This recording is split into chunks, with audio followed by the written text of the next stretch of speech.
You're watching Chick-Fil-A Overtime with me, Corey Miller, on WACH Fox. And a good evening, everybody. The time is now upon us. Week 0. It's time to kick things off, and it's not for play this time. It's for real. It's game time, and we're ready to get you set and going. A lot of great games to kick off Week 0 right here in the Midlands, and we're ready to break things off and tell you who we're going to pick and choose, who's going to stand out. We got all that and more coming up for you right here on the Chick-Fil-A Overtime. I'm Corey Miller, pastor of Payne, now joined by SC Varsity's very own, the owner, the operator. He does it all, Jim Baxter. And Jim, we've been waiting for a long time. Camp is fun. We did our summer tour. We went around, saw coaches, talked to players. We did all of that. But now the big games are on the docket.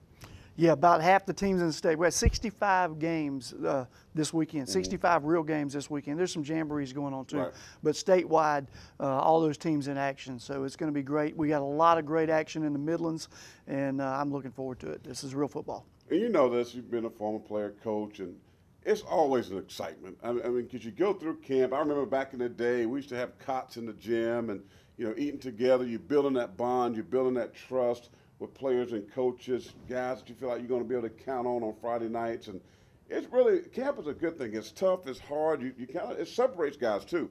You find out guys that you know that's going to be there when the time is tight, the crunch time in games. You find out a lot about your teammates, coaches, and players during the time of camp. But this week is a special week because now you kind of scale back on the tour days, and I know there's rules for that, but being out in the hot sun, school has started back, a different kind of week, Jim. But guys, now there's an excitement, right? There's an excitement around the programs about playing a real football game. Yeah, excitement in the air. And I mean, you know, the scrimmages are great. The 7-on-7 stuff's great. Even the jamborees are a lot of fun, but it's not the same as when you get to the real games. Those are all that other stuff, dress rehearsal. This is the real thing. These are the games that count. Obviously, in the state of South Carolina, the non-region games, early games of the year, they're what gets you rolling. But it's when you finally get to region play, those are the ones that are going to get you into the playoffs. But it's exciting, no doubt, and I'm looking forward to the season kicking off. And there's so many question marks, too, with teams. I mean, as we traveled this summer and we looked at the coaches and teams and you try to, like, who am I going to have at 1 or 5 or top 10? You know, who's going to be good? Who's got, you know, some work to do?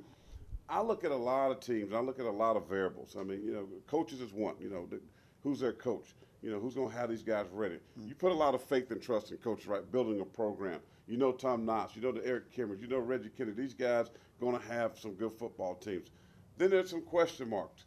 Teams that have a lot of new coaches. There's a lot of new coaches this year in the Midlands. Now, I'm going to start with you, Jim. Coaches that you feel like that maybe have inherited some good programs, that maybe the transition is going to be easy for them, or coaches that inherit a bad situation that maybe might be a little tough for them. Let's talk about some of the coaches you think that's going to have a good turnaround, new coaches. Well, 10 coaches. We had 10 new coaches in the Midlands, 10 programs being taken over. I think that the best job, we were talking about this off the air, I think the best job was the Sumter job. And I think Mark Barnes getting that job out of Crest High School, a lot of success up at Crest High School. He takes over that program.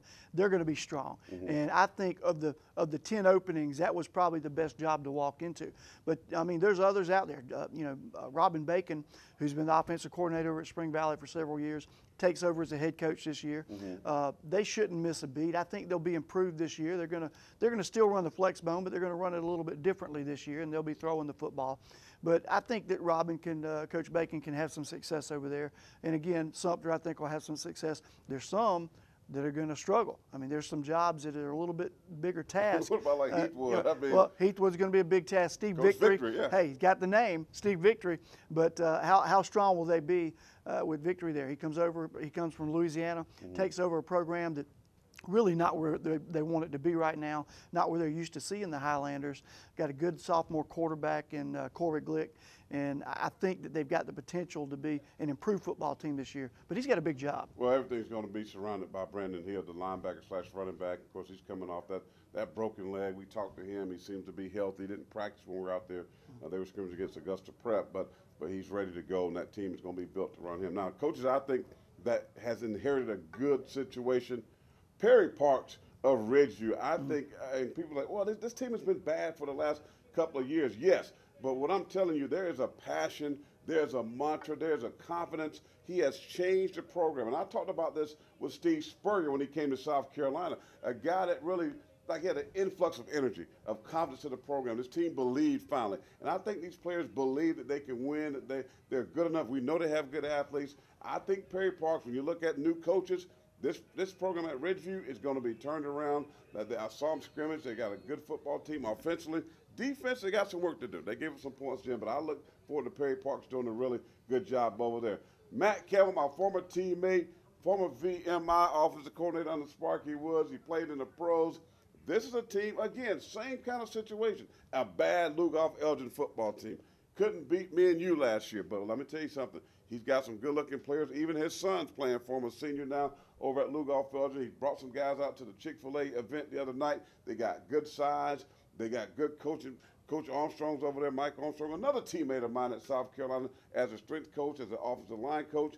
When you're talking about one of the biggest turnarounds in the Midlands in football, I'm going with that team right there in your – not that team, but the other team was Lugoff Elgin. That also wears red. But Lugoff Elgin will be the biggest turnaround in the Midlands. I like them as being a turnaround team. I think they're going to sneak up on some people. I think that they've got the ability to win some games that they're not supposed to win. Right. And remember this name, Gunnar Cato. Probably one of the smallest guys out there on the football field, about 5'6", 150 pounds. This kid is probably one of the best athletes in the Midlands area. He's going to be a big help to them. Gunnar Cato, by the way, I remember that name. You know why? His mother is from P-Town. Hazelwood, South Carolina, was a classmate of mine, Ginger Cato. Matter of fact, I took a picture with him. And so I agree with you. He's going to do some good things over at Lugoff Elgin. When we come back, we're going to take a look at some of the top games in the Midlands. There's several. We'll talk about them and break them down right here on the Chick-Fil-A Overtime.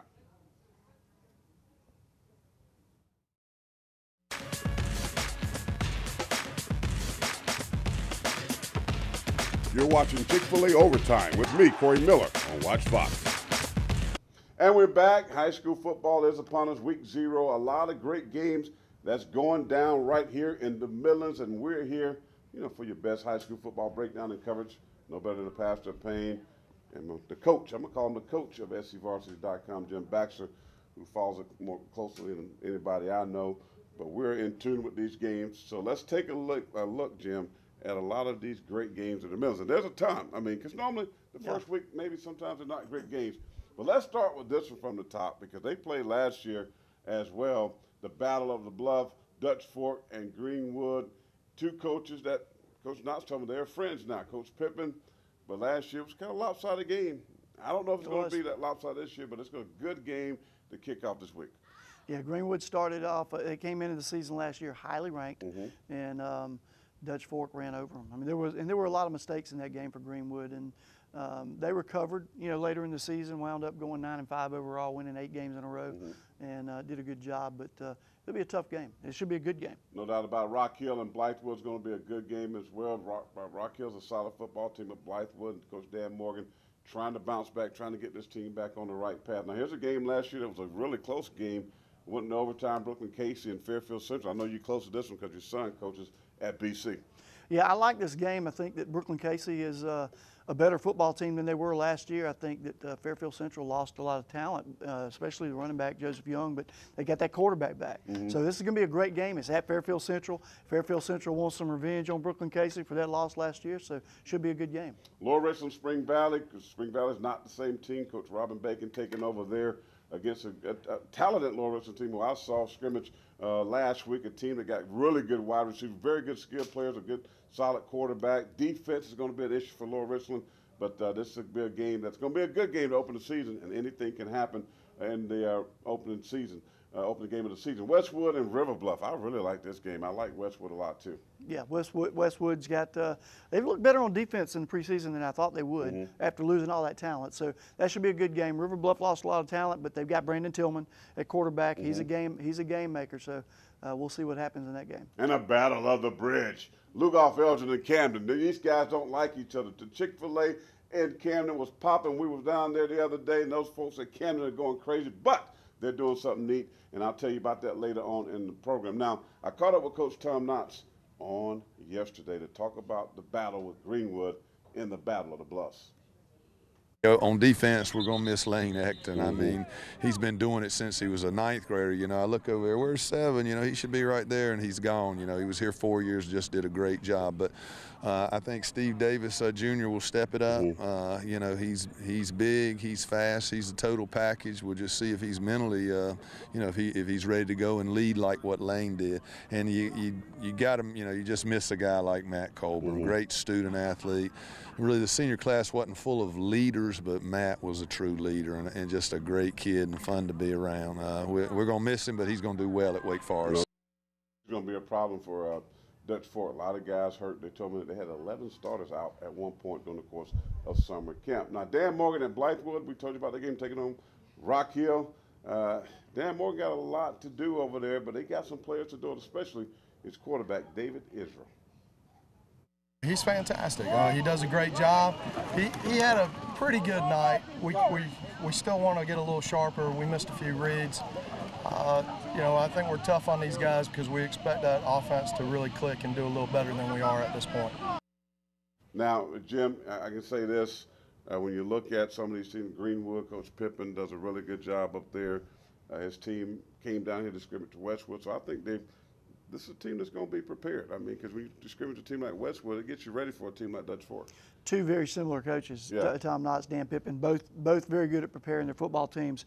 Both have had a lot of success everywhere they've been, so it's going to be a great matchup. I think it could be maybe the best game of the weekend. Well, he did tell me that he felt like he was losing some hair. He didn't have much, but he felt like Coach Pippen didn't lose his hair at practice on Tuesday. He said they was a little rusty and things weren't going well, but when they scrimmaged Westwood, I had a chance to talk with them. They actually outplayed Westwood overall in the scrimmage. You know, I know Coach Knotts from when we were at North Augusta, and he was at Dutch Fork then, and we had a lot of success, and, you know, it was fun always playing them. So I think when I was at North Augusta, Tommy and I agreed never to play again, except unless it was the playoffs. And then when I get to Greenwood, somehow that's on the schedule. So, but I enjoy playing Coach Knotts and Dutch Fork, and it's just something, you know, we look forward to. Fun game out there at the Battle of the Bus. And finally, Coach Rodney Summers out at Westwood. This is a team that's got good size. Lost a lot of players on defense, Jim. But they got some athletes, too, to bounce back. And I talked to Coach Summers out there. He said, hey, man, you know, we got some players. We got some quarterbacks, got good backs. We'll see what happens. This is what he had to say following that following that Greenwood scrimmage. We had some question marks coming in today on our defense, and I thought the defense looked outstanding. Flying around, doing a good job. Again, we're physical, we're big. We've been working hard in the weight room, and that's one of our things that we harp on is just you know, getting in the weight room and getting big and fast and strong. A lot of good stuff there. I mean, a lot of good games. Right. You know what I noticed on there? What's up? You and Coach Pippen go to the same barber. How you like my new look, though, by the way? I'm liking it. I'm liking it. Really? I got to get the car to whoever's doing it. I'm thinking about going with the dome. I'll get you my barber's name, maybe, you know, because your stuff's a little spiky there. All right, when we come back from the break, it's back. The Pastors Picks. I'm going to tell you my top 5 teams right here in the Midlands. I'm going to reveal it. There's a secret. I didn't even let Baxter know who they were. You're going to find out who they are coming up after the break.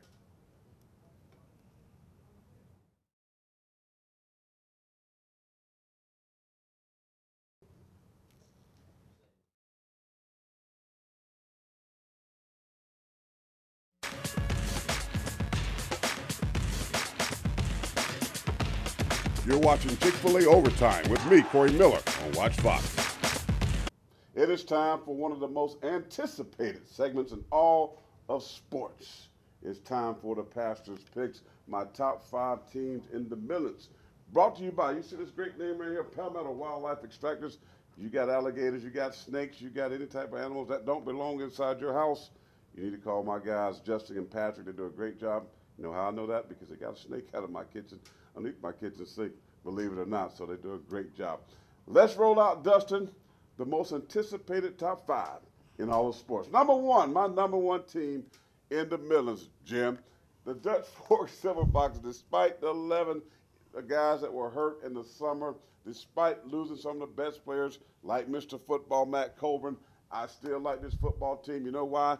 They're under the headship of Tom Knotts, a guy that's going to have his team prepared and ready to play. They play with a lot of passion. They play with a lot of discipline. They do still have some playmakers. Stephen Davis Jr. on the defensive side. And yes, you will see him running the ball as well, so be prepared for that. Number 2, I like this team in the summer. Josh Stepp's team, Lexington Wildcats, I think they're loaded on offense and defense. The only question mark I have for them, their defensive line. They're young. They got some inexperience there, but I think my man Trey Mitchell will get them lined up, and they'll get ready to play some football. Number 3, the Westwood Redhawks.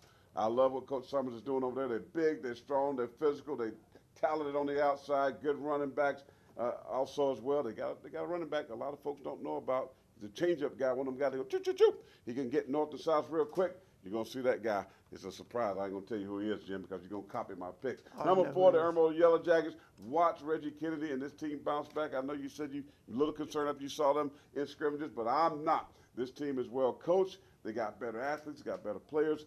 Irmo is going to be a big turnaround in the 2015. And number 5, the Hammond Skyhawks. I got to put Skis in there. I got to put Eric Kimber in there. They got a new quarterback.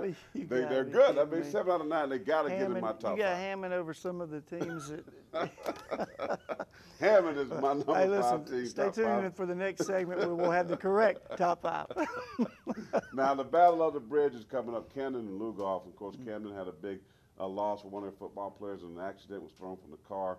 But they're coming together. I know the football game is one thing, but they're coming together to work with United Way to raise money for a great, great cause. We were down there at the Chick-Fil-A deal the other night. You can see that's the P.O.P. in the middle of those Captain Bulldogs. They fired up, they rowdy, they ready to go, but they're doing a great thing. Now, I want to talk to their little president of their student body. Carlos Williams, well-spoken kid, talked about what they're doing with Lugoff during the Spirit Week. It's just a rush. We always want to make as much money for United Way, so get the highest amount. But even though the schools have differences and we're rivals, but we always come together. The funnest part is taking a picture at the football game together, and we just have so much fun that night. Matt Campbell also talked about it, Jim, about this deal, because the game is one thing. When you got a situation like this, you can come together. It's a great cause. And here's what he had to say when we caught up with him. You know, we're going to try to do something to commemorate Drew David.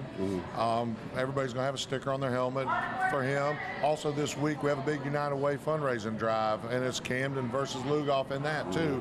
But it's all coming back to Kershaw County. And then to top it off at the end of the week with a big game, you know, like you said, coming out of the gates in a rivalry, probably not the ideal setup, but it's great because it really builds a lot of excitement. It's going to be exciting. It is going to be exciting and a great game. Well, you got my top picks. The pastor picks are in. Again, thanks to our good friends at Palmetto Wildlife Extraction. Do a great job for you. But for you, Jim, you're up next after the break. Jim Baxter's top 5. He said I'm saving the best for last. We shall see. We got that plus. We got our first ever pick'ems. We're going to pick games, the top games in the Midlands, and we're going to keep a record of who's the best at the end of the year. You're looking at him right now. We'll be back in a moment.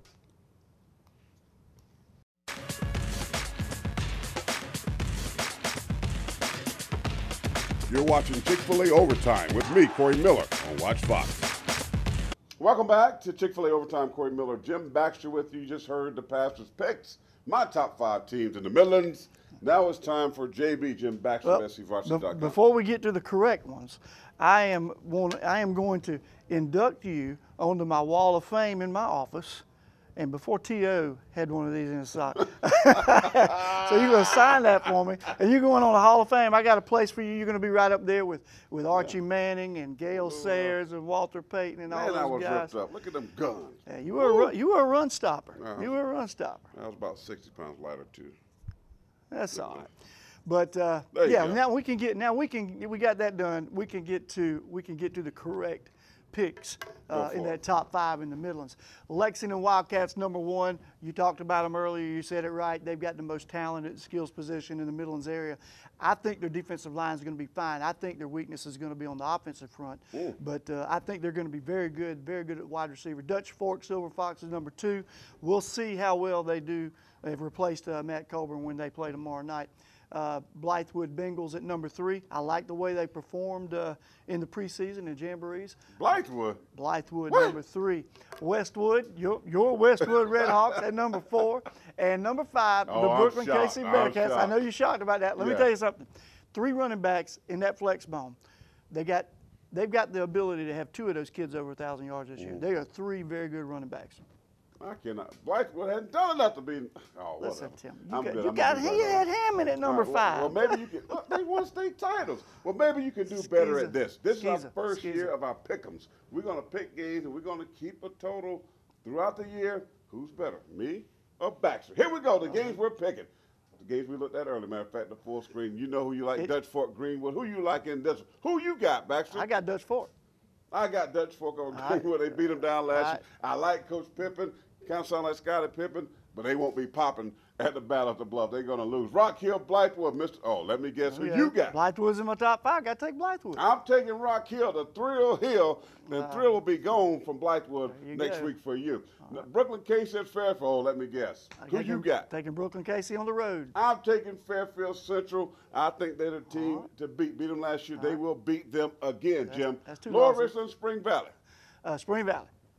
I like Spring Valley. Lower Richland's improved, but I like Spring Valley in this game. Lower Richland's really improved. I like the wide receivers. They can get down the field. They got some one-on-one mismatches against Spring Valley that I like, but I'm taking Spring Valley. Westwood and River Bluff, you know who I got. I like Coach Bennett. He needs some Gators. You got to get some Gators over there, Coach Bennett, because those Redhawks of Westwood and Coach Summers, they are hungry.